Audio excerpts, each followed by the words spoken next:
infidélité ya mobali na ya mwasi soki ezaka pardonnable na kati ya relation. La famille. Oebi relation libala tokena na mwasi wa bala na mobali. Infidélité na kope sa conseil que eza peu pardonnable. Pourquoi pas eza pardonnable? Mais ezo dépendre na ndenge yo zo gérer, ndenge o gérer couple na yo, ndenge couple na bino ezali. Tu comprends? Eza eloko oyo bisoto ngai personnellement na encourage yango te, nga na encourage infidélité te. Na encourage ka infidélité te.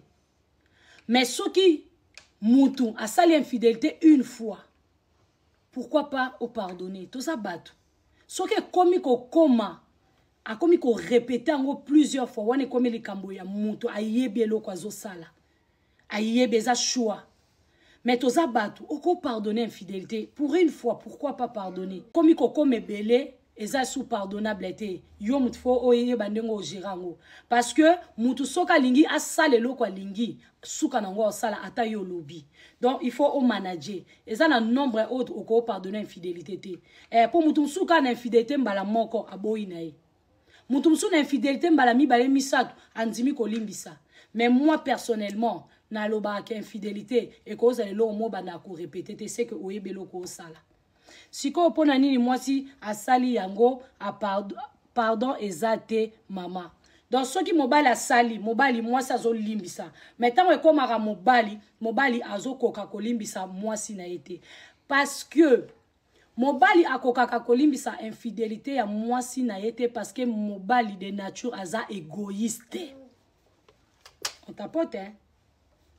Mobali de nature ngana lobaka mibali mingi bazaba égoïste ba milingaka balingaka bango moko siko ezana basi mingi ba milingaka te aotala kaka intérêt ya mobali faut asepelisa mobali faut kanga mobali asali mabe mobali lokwa si a comprendre bongo ata sali nini ayebi ke ya ko limbisanga yango wana nazo continuer na mabe mais yo soko sali yango non pardonner te pourquoi parce que amilinga yemo. Ayebi ki ako kabula mwasi na ena mutute. Ayebi ki ako kabula mwasi na ena mundeko na mobali te. Yango yako ko pardonner infidélité te balie bor na ye. Mais yako lia bor abatu misu c'est à toi de gérer ça. Biso nyonso to na mitema. Yango tolobaka il faut za na habitude ya ko vanda na un bon tonton. Na mobali no assure ko sola na ye. Eloko limba salote ko sa muninga te. Parce que yo linganga na pardonner yo.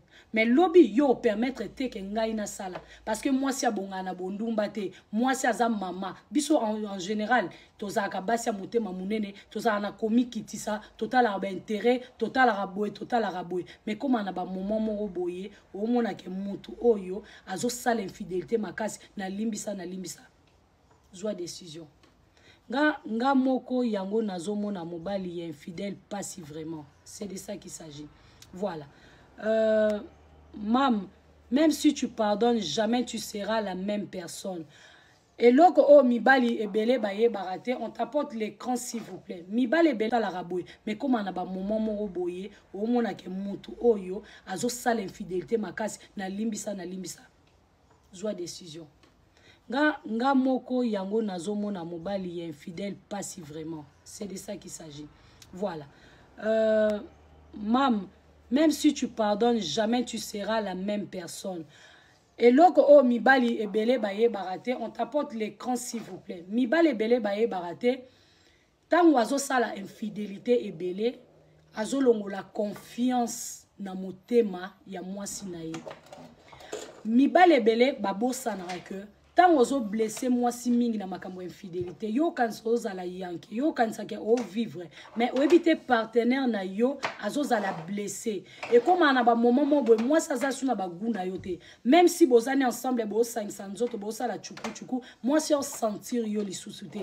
Moi si on kokasu ko répondre yote. Moi si on kokasu ko respecter yote. Moi ça za suna ba guna yote. Aza suna ba sentiment te, c'est parce que o blessé tellement et l'on la confiance et l'on la ezalaka amour elongolaka eloko mona motema ya mwasi na yo eloko oyo ba tonton ebele bayebaka te basala erreur omona bango baza bato ya liboso azala sundenga azalaki te elle se comporte mal comment na m'en fou comment na kaka bongo mais c'est toi qui a fait que ngana koma place où na komi parce que tant on a bané ko peso conseil tant on a bané ko yebisa yo tant on a bandaki na ba bêtise na yo ngana zaki wana pona peso conseil na lo bano tika na lo bano tika na lo bano faites attention o mona ngwa kwa ngana o déranger o yo kanga makele na matoi et puis tant on a eu décision que na sala vie nanga na chao à côté à l'écart na prendre soin nanga et comme la bino ba problème o comme luka bato moi si on a za sonde ngazala kité moi si on a koma boué mais c'est dû à quoi?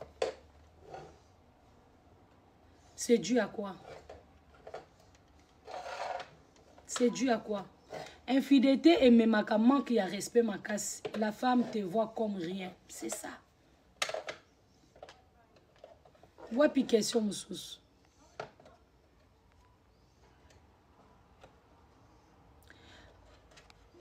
Question à Moussous, tu n'as... Mère Matissa, Bisso, Tozana, posa un conseil, s'il vous plaît. Ok. Bossali